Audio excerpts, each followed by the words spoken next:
यहाँ इस कथा के बीच में हमारे आदरणीय परमप्रिय श्री राहुल भैया उपाध्याय जी यहाँ पर अपने कुटुंबियों के साथ में पधारे हुए हैं। भगवान नारायण से प्रार्थना है कि भगवान उनके और आप सबके जीवन में नित्य भगवान की करुणा कृपा बरसाए और जीवन में मंगल ही मंगल प्रसन्नता प्राप्त हो। हरिद्वार के कनखल में बहुत बड़े यज्ञ का आयोजन किया, उसने सबको बुलाया। भगवान शंकर को छोड़कर अब देवताओं की अति देखी, सारे देवता सुंदर सुंदर विमान में सवार होकर कैलाश पर्वत के ऊपर से बैठकर जा रहे हैं राजा दक्ष के यहाँ यज्ञ में सम्मिलित होने के लिए। अब भगवान शंकर सती मैया को कथा सुना रहे हैं। सती मैया कथा सुनना छोड़कर विमान देखने लगे जो कैलाश पर्वत से विमान जा रहे थे। सती मैया ने पूछा, हे भोले शंकर, इतने सुंदर सुंदर विमान कहाँ जा रहे हैं सब? शंकर भगवान ने कहा कि देवी, ये सारे देवता तुम्हारे पिता दक्ष के यहाँ जा रहे हैं। तुम्हारे पिताजी के यहाँ बहुत बड़े यज्ञ का आयोजन हुआ है, ये सारे देवता वहीं जा रहे हैं यज्ञ में सम्मिलित होने के लिए। अच्छा, ये भोले भंडारी, ये भोले शंकर, यदि आपकी आज्ञा होती तो मैं भी जाकर अपने पिताजी के यहाँ यज्ञ में सम्मिलित होकर वापस चली आती। शंकर भगवान ने कहा, देवी, बात तो आपकी सही है, आपके मायके में यज्ञ हो रहा है, उत्सव हो रहा है, जाना तो चाहिए आपको, लेकिन निमंत्रण नहीं आया देवी, न्योता नहीं आया, और बिना निमंत्रण के कहीं जाने में दोष लगता है। फिर कोई बात नहीं, कोई बात नहीं भोले शंकर, पिताजी हैं, माँ हैं, कार्य की व्यस्तता के कारण भूल गए होंगे निमंत्रण देने के लिए।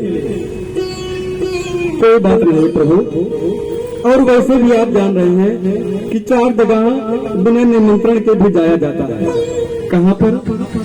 अपने पिता के घर, मायके, और मित्र के घर, अपने गुरुदेव भगवान के घर, और जिनको अपना आप मित्र मानते, और अपने पति के घर। इन चारों जगह पर बिना निमंत्रण के जाया जाता है। शंकर भगवान ने कहा, भवानी, बात तो आपकी सत्य है, लेकिन यदि विरोध की भावना से आपको किसी ने न्योता न दिया हो तो वहां जाने पर देवी कल्याण नहीं होगा, मत जाइए। लेकिन सती नहीं मान रही है। भगवान शंकर समझ गए कि अब मेरे इतना समझाने के बाद भी सती मानने के लिए तैयार नहीं है, तो अब सती को विदा कर देना ही उचित है। भगवान शंकर जी ने 2 गरुड़ों को लगाकर सती को पूर्ण रूप से विदा कर दिया। नंदी और भृंगी सती जी के साथ में चले हैं राजा दक्ष के, सती जी के मायके पक्ष में। आप सब जानते हैं, एक स्त्री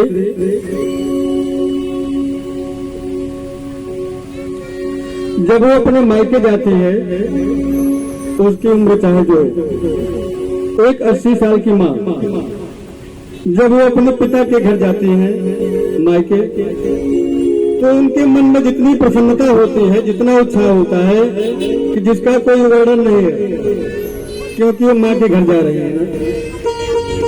माँ के पक्ष से बड़ा प्रेम होता है।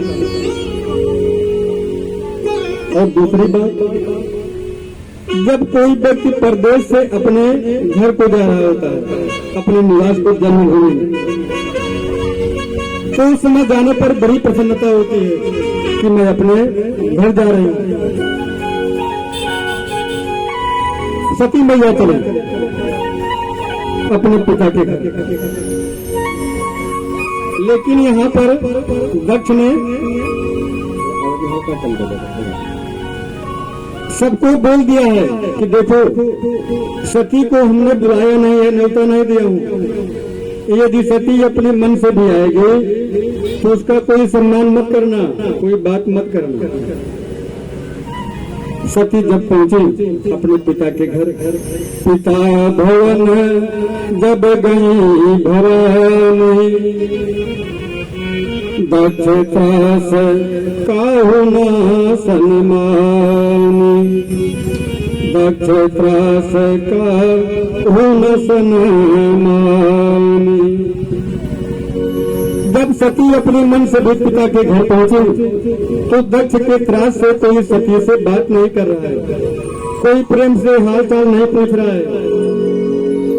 देखिए, कोई गैर आदमी आपसे मुंह मोड़ ले तो समझ में आता है कि चलो हमारे रिश्ते नातेदार नहीं थे, कोई बात नहीं।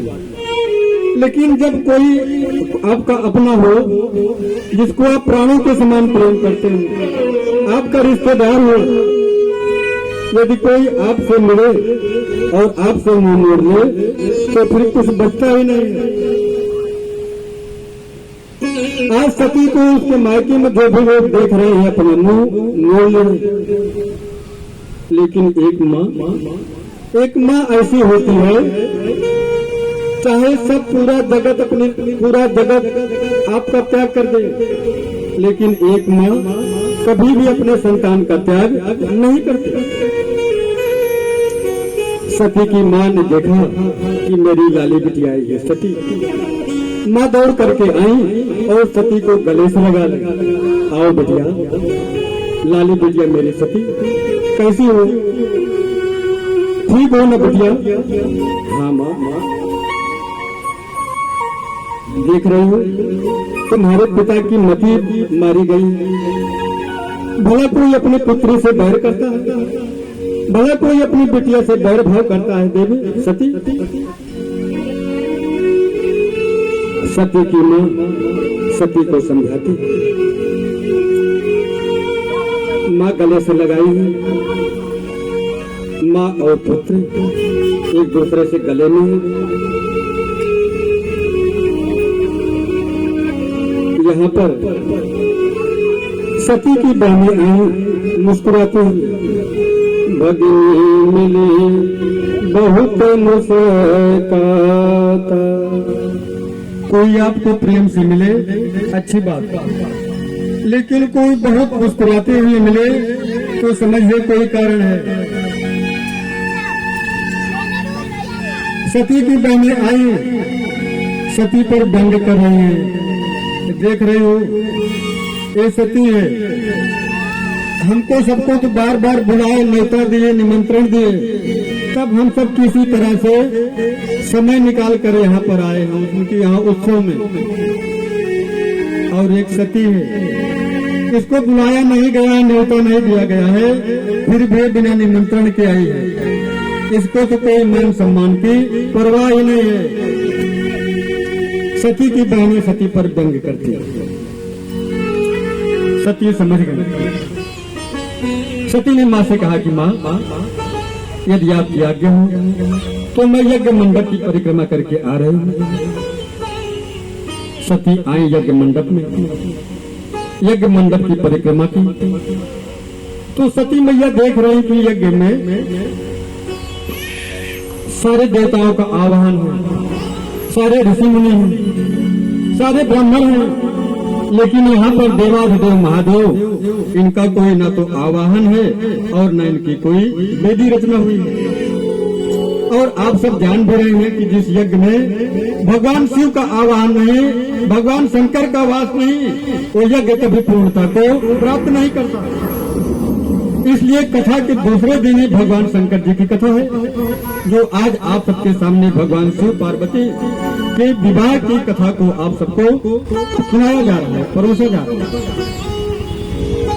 जहाँ पर भगवान शिव नहीं वहाँ पर भगवान राम नहीं। सती ने देखा कि यहाँ पर भगवान शंकर का कहीं निवास ही नहीं। उन्हें भगवान शंकर जी की समझाई हुई बात याद आने लगी कि भोले भंडारी सत्य ही कह रहे थे कि बिना निमंत्रण के नहीं जाना चाहिए। देखो मैं आई हूँ बिना निमंत्रण के, लेकिन उसका ये परिणाम है। सती जी को वहीं पर क्रोध आया है। इन्होंने कहा यज्ञ में उपस्थित सारे ऋषि मुनियों, यज्ञाचार्यों, सब लोग ध्यान पूर्वक सुन लीजिए। जिस यज्ञ में हमारे पति भगवान शंकर मेरे पति ही नहीं, एक जगत के पिता हैं, वेद पुराण ये सब इसके प्रमाण हैं कि हमारे पति भगवान शंकर पूजनीय, वेद पुराण साक्षी। जिसने जिसने भी हमारे पति भगवान शंकर जी की निंदा को सुना है, सबको दंड मिलेगा, सब दंड के भागीदार हैं। वेद पुराण कहते हैं जिस सभा में ब्राह्मण के, संत की, यज्ञ की निंदा हो सके कि निंदा करने वाले को दंड देना चाहिए, नहीं तो वहां से उठकर चले जाना चाहिए। और मेरे मंदमती पिता ने मेरे पति भगवान शंकर का अपमान किया है। आज से मैं इस दक्ष की पुत्री के रूप में जीवित नहीं रहूंगा। अस कही जोग अग्नि तनुजारा, भयो सकल मत हाहाकारा, भयो सकल मत हाहाकारा। ऐसा कह करके देवी सती ने देवाग्नि से अग्नि को प्रकट की और अग्नि में जल करके अग्नि में जलने लगी। यह दृश्य देख करके वहां पर हाहाकार मच गया, त्राहि त्राहि मच गई। भयो सकल मत हाहाकारा, त्राहि त्राहि हो गई। वहां पर जो भगवान शंकर जी ने जो गण भेजे थे, वो गण आए और पूरे यज्ञ का विध्वंस करने लगे। और नारद जी गए कैलाश पर्वत, भगवान शंकर जी को सुनाए कि सती योगाग्नि में जल गई। शंकर भगवान को क्रोध आया दक्ष पर। भगवान शंकर ने जटा से बाल निकालकर धरा पर पड़ के वीरभद्र प्रकट हुए। वीरभद्र प्रकट भय हैं। यहाँ पर भगवान शंकर जी ने वीरभद्र को कुपित होकर के भेजा है, जाओ वीरभद्र यज्ञ को विध्वंस करके आना। वीरभद्र आए हैं और यज्ञ का विध्वंस पूर्ण रूप से कर दिया। यहाँ तक कि दक्ष के सिर को काटकर अग्नि में जला दिया। बाद में भगवान विष्णु आए हैं, शंकर जी को बुलाया गया। शंकर जी की प्रेरणा से राजा दक्ष को जो उनके सिर को काटकर अग्निकुंड में जला दिया गया था, उनके सिर में बकरे का सिर लगाकर उन्हें जीवित किया गया। अब दक्ष जो कुछ भी बोल रहे हैं बकरे की आवाज में बोलने लगे। दक्ष की बकरे की आवाज में बोलने की आवाज को सुनकर भगवान शंकर जी मुस्कुराए। तो वहां के भक्त गणों ने सोचा कि बकरे की आवाज भगवान शंकर जी को बहुत प्रिय है। आज यही कारण है कि आप किसी भगवान शंकर जी के मंदिर में जाइए तो बहुत से भक्त भगवान शंकर जी को बकरे की आवाज में बोलने की सुधि सुनाते हैं। ऐसा लगता है कि भगवान शंकर अति प्रसन्न है। भगवान विष्णु को बुलाकर यज्ञ की रक्षा की। कथा कहती है, यदि आप विरोध की भावना से कोई यज्ञ अनुष्ठान भी करेंगे ना, तब भी वो यज्ञ पूर्ण होने वाला नहीं है। सती अग्नि में जल रही है और भगवान श्री राम जी से ये वरदान मांग रहे हैं, सती मरत हरे सन बर मांगा। सती मैया जब अग्नि में जलने लगी ना, तो राम जी का ध्यान कर रहे हैं, जन्म जन्म पद शिव अनुराग, जन्म जन्म पद शिव अनुराग। सती मैया शंकर भगवान को भी याद कर सकती थी ना, लेकिन भगवान राम जी को याद करती थी। क्यों? सती मैया जानती हैं कि शंकर भगवान मेरा त्याग कर चुके हैं, तो मुझको अपनाने वाले नहीं हैं। और दूसरी बात, और मुझसे अपराध भगवान राम जी के प्रति भय है। जब तक राम जी मुझे क्षमा नहीं कर देंगे, तब तक भगवान शंकर मुझे अपनाने वाले नहीं। इसलिए सती मैया ने राम जी का ध्यान किया।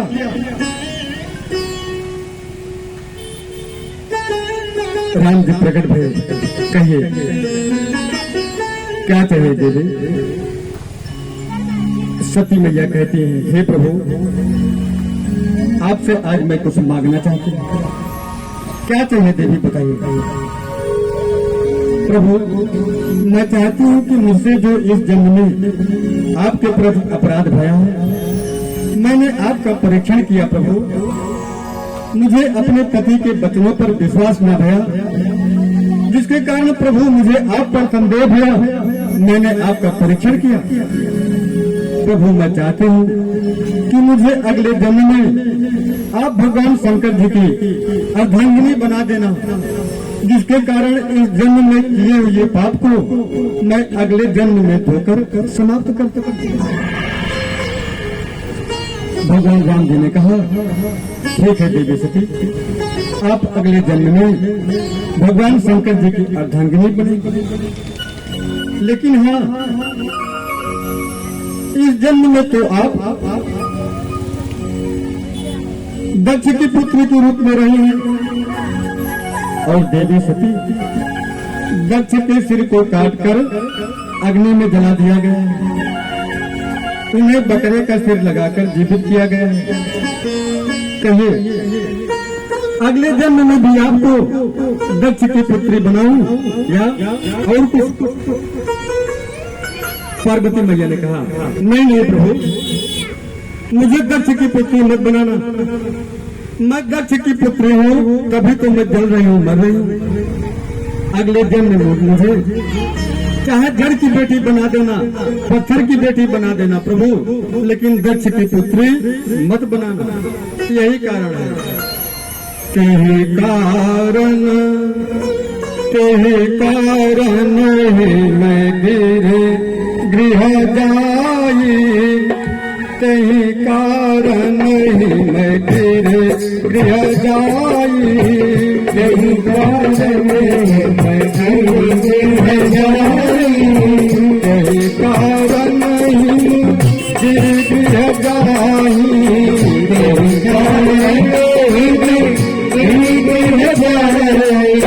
तेरे कारण तेरे कारण ही गृह जाई, जननी पार्वती तन खाई, पार्वती तन पाई जनन पार्वती तुम पाई पार्वती तन पाई सीता राम राम राम सीता राम राम राम सीता राम राम सीता राम राम राजा राम राम राजा राम राम राजा राम राम राजा राम राम सीता राम राम राम सीता राम राम राम सीता राम राम राम राजा राम राम राम राजा राम राम राम राजा राम राम राम राजा राम राम राम राम जय राजा राम राम जय सीता राम राम जय राजा राम राम जय सीता राम राम जय राजा राम जय सीता राम जय राजा राम जय सीता राम जय बताइए राम राम जय सीता राम जय राजा राम जय सीता सीता राम